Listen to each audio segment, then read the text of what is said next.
if you're new here, I'm Sandy. If you're joining me again, thanks so much. I do crafts of all sorts, and we will talk about them. Housekeeping things. My dog is sleeping right now, but if you hear little paw prints around, it's because he's, does what he wants. You can hear my bird, my budgie, singing, and if I sound congested, it's because I am so congested. My allergies are out of control. It's gotten a little bit better than the week that, like, literally my entire body just shut down. I could not function. I could not sleep. What can I do? This is why I hate spring. People are like, what's your favorite season? Winter. Fall and winter, because I can just survive. But hey, what can you do? I don't control nature. So,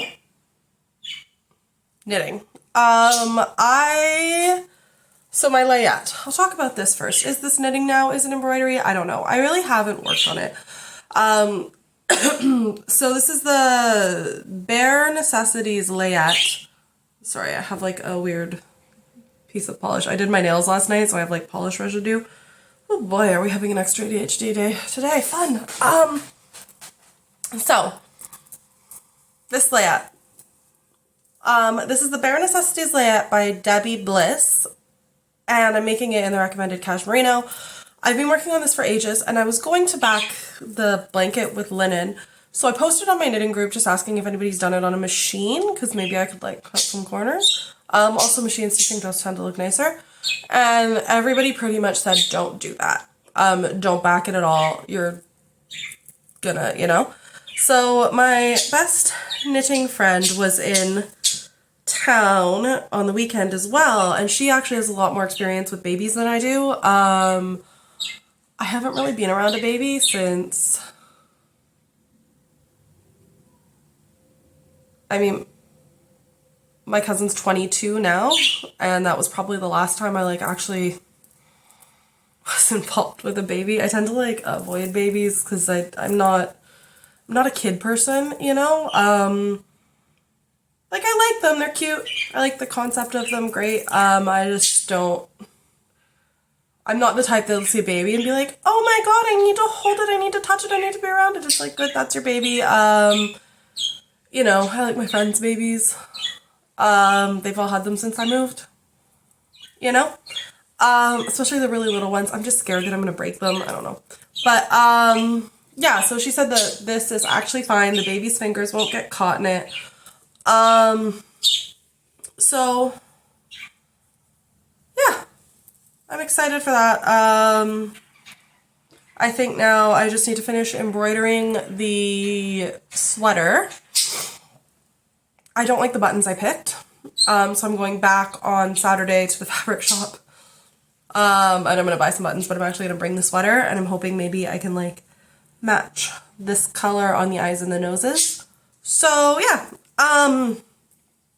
that's really good. I'm honestly just happy. I think it's still a little cold there, so he might even be able to use it this year. Who knows? Yeah, other knitting, I am very excited about my cardigan. So this is the Ombre cardigan by Tanis Fiberworks. I'm making it in Bliss Rialto lace, which is discontinued, but it's 100% merino. I've separated for the sleeves. I'm so excited. So yeah, so I only had to add a new balls of yarn because you do two held together. I've only just had to add new balls of yarn on, so I'm really excited. I think what I might do is I might finish these just to kind of set the sleeve. Like, I want a little bit more fabric here, and then since this was a stash yarn, I'm thinking what I might do is, I was talking about it last week as well. I like really long sleeves. I like to just like grab the sleeve and hold it. So I do want this to be long as well, but like in the body, but the sleeves really, really matter. So what I'm thinking is I'll get this kind of done, and then I'll just finish these two, and then I'll do the sleeves and go round and round and round. And what I also want is I'm not doing the button bands on this. I'm going to instead do like a waist tie in stockinette, or not stockinette, in seed stitch. So, because the collar and the front are seed stitch. So I'm thinking I'll do the sleeves, I'll do that, and then I'll come back and do the rest of it. Ooh, you know what? Okay, here's my thinking. So I need to, well, I don't need to, but I don't really want to take this big sweater to Greece because I think that's going to be, I'm leaving in a couple weeks. I think that's going to be a little much. So I need a project that I can take on the plane, that I can do, because we have like a 4-hour ferry. So I want something kind of like good that I can just, you know. So I'm thinking now, I literally have it here, but I'm wondering now, should I bring this and do the seed stitch belt? Or do I want to start something new? I kind of want to start something new. The trick with bringing knitting needles on planes, okay, because this gets asked a lot as well, is you don't want to have something too big. You definitely want wood. Don't try to bring metal knitting needles on planes. It's not going to fly. Plastic and wood. So, you know, I don't want to bring these because obviously this will be in it. But if I have these, if I have a 4mm, is this a 4mm? I feel like it's a 4mm. If I have it in a straight needle, I might do that. So then the sweater will get finished quicker, but then it means I can't cast on something new, and I think I'm a little low on serotonin. You know what I mean? It's like you just want to start something new for the sake of starting something new.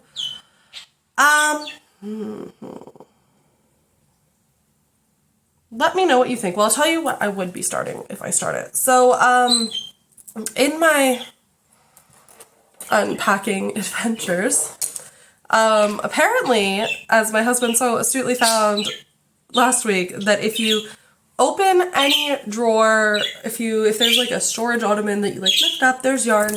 But he also found a bunch of boxes with yarn in it, like a bunch of Knit Crate, I mean RIP Knit Crate boxes, and one of them was this from the Mrs. Crosby's Traveling Yarns. That I don't know what happened to that.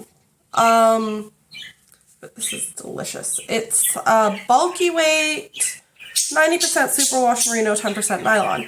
Now, one thing I used to do that I kind of want to get back to is every winter I would make a set. So I don't know if I've talked about this before. I literally have the memory of a goldfish. I blame my ADHD, but I don't know if that's like it. I just, especially lately, I think I just have too much going on that I don't know. I need to write things down more. That's what I need to do. But in any case, so this is the, I mean, she only did this color in the bulky weight, and I think everybody kind of got these. It's stunning. Like, look at these colors on me. But what I used to do, is I used to have every winter a set. So I would do, my daily gloves. I often did not catch the gloves, but a hat or a headband and a scarf. I like when my things match. I don't like, because the thing too is I feel like if you wear a knit headband and then a different knit scarf, it kind of looks weird. But then if you wear all three together, it kind of looks matchy-matchy. But at least if it, like, I'd rather be matchy-matchy than weird. I think, like, not weird. Color blocking doesn't really work for my look. I don't know. It always looks a bit strange on me. So for me, when I'm a little more harmonious, it looks better. I'm a Kibby Soft Dramatic, if you know what that's about. I like things to sort of look a bit more harmonious and match on me. Some people can mess, like Adam can have 6 different colors on and it looks harmonious because he's a gammon body type, so it just looks a bit more harmonious. Like, you know, I don't know. It's, if you haven't delved into Kibby, I'm obsessed with it and I highly recommend it because it just made so much of what I was wearing when I felt uncomfortable and what I was wearing when I felt comfortable. It kind of put that into harmonies. And I think at the end of the day, that's what it really is. It's what are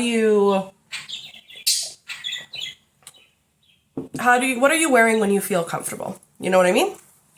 And for me, that's harmony. So I have 3 skeins of this. I think that's more than enough for, I mean, it's probably more than enough for a hat and a scarf, but I'm thinking a headband. I love headbands in the winter because I like to wear my hair up a lot. I just find, yeah, like, it's just nicer on the hair.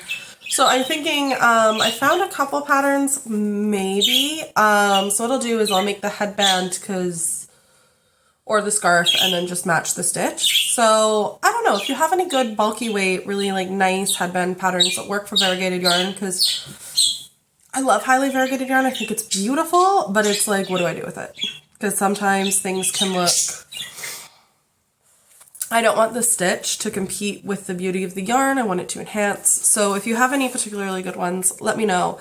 But this is maybe what I'm thinking for Greece. But if I have flat 4mm now, I'm thinking, do I want to just finish that waistband? I mean, I don't know. I kind of want to start something new. I mean, look at these colors. Especially I've been working like this. Again, I think the colors are beautiful and I think it's so classic and it works so well, but it is that ivory. This I'm going to dye. I don't know if I've talked about that before yet. I didn't dye the yarn because it's in these like nice little balls and I didn't want to like skein this, you know, like take it apart, make it into a skein to dye it, and then have to wrap it into a ball again. So I'm going to try and see what happens when I dye just the finished garment. And I like this color, but like it just, I'm getting bored. Like I want some color, I want some excitement. So color, excitement, you know? Yeah, so let me know. That was a lot of words for basically, again, pseudo-fed makes me weird, so I'm sorry if I'm like more flighty and disorganized than usual. So yeah, my temperature blanket, I'm not caught up. I'm still like a week behind, but things are happening. It's getting there. I don't know if you guys can really see the color variation. I don't know if it's showing up on the camera, but there is like different colors in here. You know, things are getting warmer. I think it is time to introduce a new color soon, so we'll see. Yeah, this is the temperature blanket pattern by Wool and Hook. It's crochet. I'm doing it in Drops Charisma because I wanted to superwash wool. I say this every week. I love this pattern. If you're looking at a temperature blanket, probably start saving money for the yarn now because this is not a cheap, this just aren't cheap hobbies, you know? Is there a cheap hobby, really? I want to be like bird watching, but then you need binoculars. Hiking it feels cheap, but it's not, because then you start spending money going places and hiking boots. I just don't think cheap hobbies exist, so at least with mine I get things I can wear. I don't know, but living is expensive. Yeah, so that's my temperature blanket. I really do love it, and it's especially nice because it has been a little cold, and it's at the point now where I sit with it like on my lap to warm me up. But then I have this kind of horror realization where I'm just like, oh shoot, it's gonna be summer, and I'm gonna have to do this like big quilty blanket, and that scared me. It scared me a lot. But that's August Sandy's problem. Yeah, otherwise I did I want to do a whole video about this, but I DIY'd a pair of shoes. I took all the rhinestones off. This one's the better one. So this also in preparation for my trip, but again, there's going to be a whole other video on that. And one thing I've sort of started, I haven't really like started it, but I downloaded or printed the pattern. So I'm going to make my friend we're going to Greece for my friend's wedding, and we are going to do whatever she wants. And she wants everybody in white. At the ceremony, at the reception, we can wear whatever we want. So I have printed off this pattern. I am going to make it in this. Now this is a very blue-based white, so what I'm thinking is after I make it, I might dip it in a tea bath, just to kind of tone down the blue of it, and maybe it'll wash me out a little bit less, you know? So this is just a cotton jersey I got at the fabric counter, which is actually here in Dublin in Stony Batter. Yeah, so it's really good. It's nice. I have 12 meters of it, which is way more than I need to make this one specific dress. So what I'm thinking, I printed off the whole pattern, and I'm going to be making this one for the wedding. So what I'm thinking though is I have enough. Why not make this one and the one with the sleeves as well if I can get the skirt to fit really nicely. I don't think I'm going to make them all long. I'm making the one for the wedding long, but I think I might do more, maybe not that short, but this is the good thing about making your own stuff, is that it can be whatever length I damn well please. I can make whatever size I damn well please. I can go in between sizes because my bottom half is usually a couple sizes bigger than my top half. And both are usually bigger than my middle, so I'll be like one size at the waist, then a second size at the top, and a third size at the bottom. So that's why I love sewing. I don't love the length on this. I think for the one I'm making for the wedding, if it goes to her ankles and I'm tall, I'm going to add quite a bit because I do want it to be more like a gown. Made in knit on the beach. It's a wedding on the beach, you know? So I want it to go straight to the floor. If I hem it when I get back, fine. I'm going to dye it when I get back as well. I mean, the same with the Tanis Fiber Arts sweater, the Ombre cardigan. I intend to dye it a burgundy, just like this dress. I'm not sure though because, ooh, wait, this dress is going to be different because it's cotton, so I'm going to have to buy dye instead of just like mad scientisting it. I actually think I have some emerald green dye that would be pretty. Maybe like a deep teal emerald. But even, yeah, like with the cardigan, I dye things, I intend for them to be a certain color, but realistically they are the color they come out, and that's that. That's just how it is. You know, comes out a color and that's the color. But it usually works. I've had some very beautiful, beautiful experiments. And if not, it gets dyed dark brown. And luckily I love dark brown. So yeah, that is my intention with that. I really need to get started because we're leaving on the 22nd and I obviously need something to wear to this wedding, and I own nothing else in white. I actively avoid wearing white.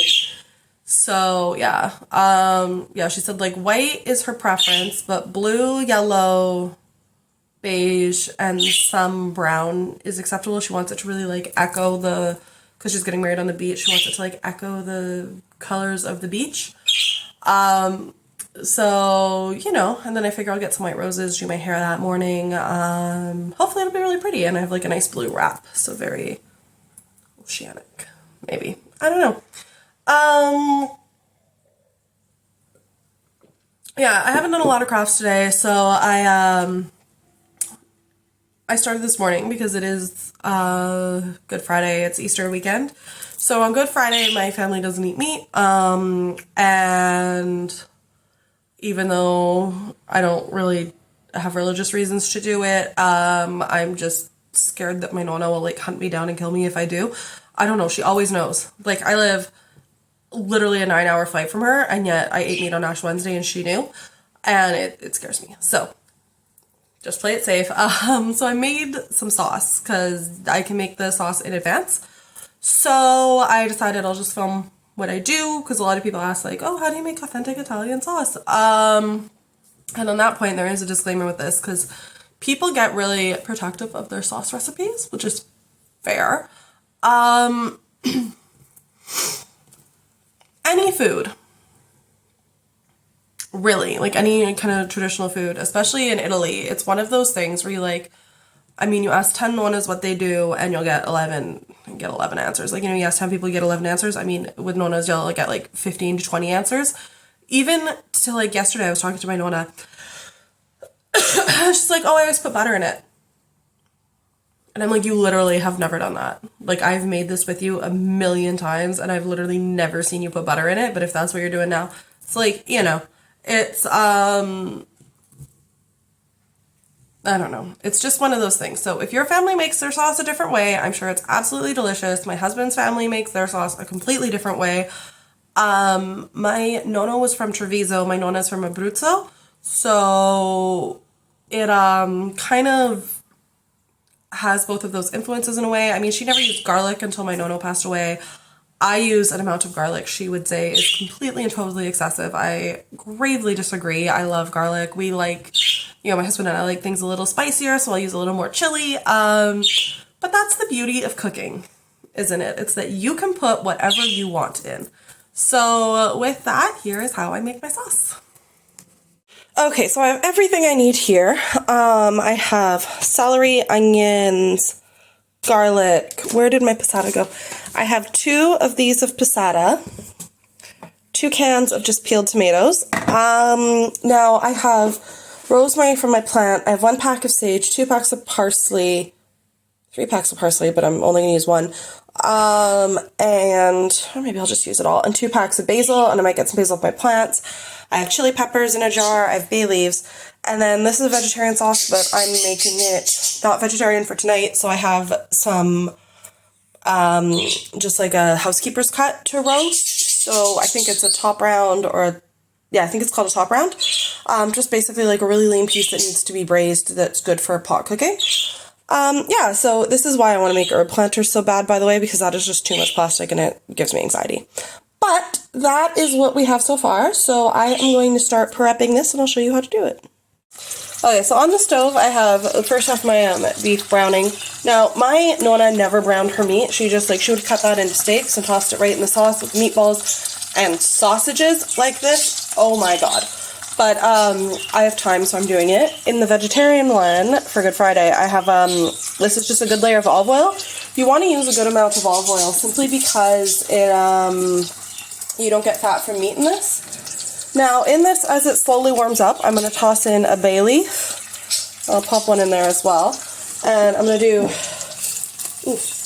good jewel. Okay, well, apparently the world is telling me to make it spicy. So I'm going to do a couple chilies. And that will, again, this is something I've added onto it. I do this earlier because I think when you have it kind of sitting infusing the oil, it is a bit more, I just think it tastes better. So yeah. So that's that. I'm putting I have a can of tomatoes in here. I have most of my herbs. I'm probably gonna have to blitz this up and let it settle and then put more in, because I'm also gonna chop up my onions and my garlic and put them in here, as well as my other can of tomatoes. So yeah, but that's that so far. Okay, so I have my beef is really browned. But the focus is this. It's just on the lowest it can go, so the chili and the bay leaf can get in there. I am pouring in here. I have a can of tomatoes, parsley, basil, sage, rosemary. I have my onion. I have a whole head of garlic and celery and black pepper. And I'm adding in the second. Oh, that's too much stuff. Okay, so the second can of tomatoes, and now I'm going to fill this with water. You can see I have the other one filled with water there. You do need to add water into the sauce to make it the texture you want, and throughout the day you do. Use the water from the tomatoes because it's got extra tomato in it. And have you seen food prices? It's ridiculous. Speaking of, one thing I do is I have a bag in my freezer, I just started a new one, of scraps. So I have the rosemary, all the herb stems, I have onion peels, garlic peels, tops and bottoms of celery.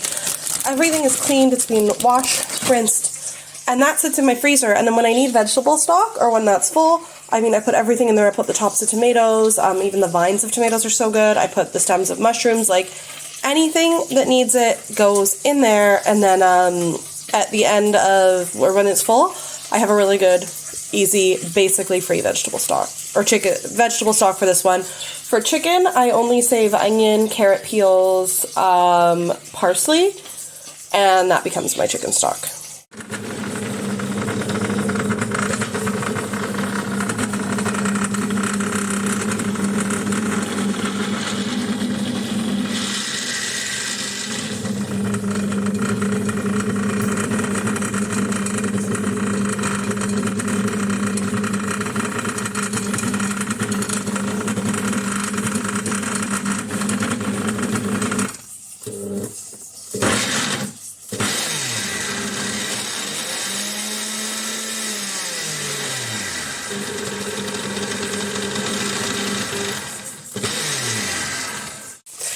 also forgot to mention that if you want it to be meat sauce, add some ground beef in here. Now, I have my blended, this is literally like almost 1.5 liters of flavor.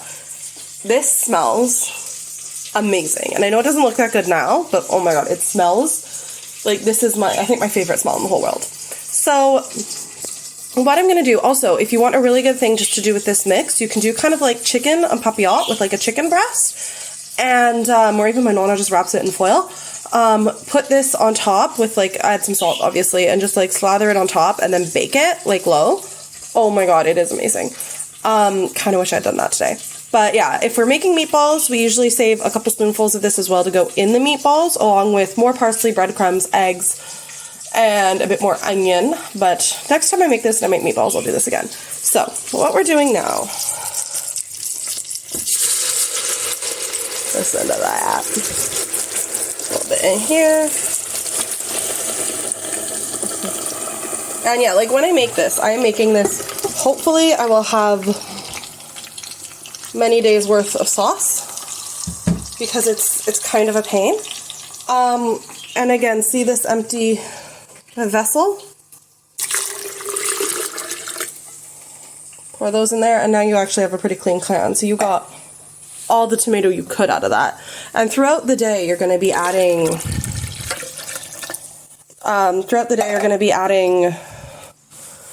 water, because as obviously it evaporates, you need to add something. So that's what I'm doing. I am now going to add my tomato paste and my passata. Okay, so I've added my tomato paste, passata, and some salt. If you add salt at this stage, you will actually end up using, I'm also cranking up the heat because I want to bring this to a boil. You'll end up using less salt because it'll concentrate in. So see how that oil is just gorgeously sitting on top? It's quite thick at this stage, so I might need to add some water immediately.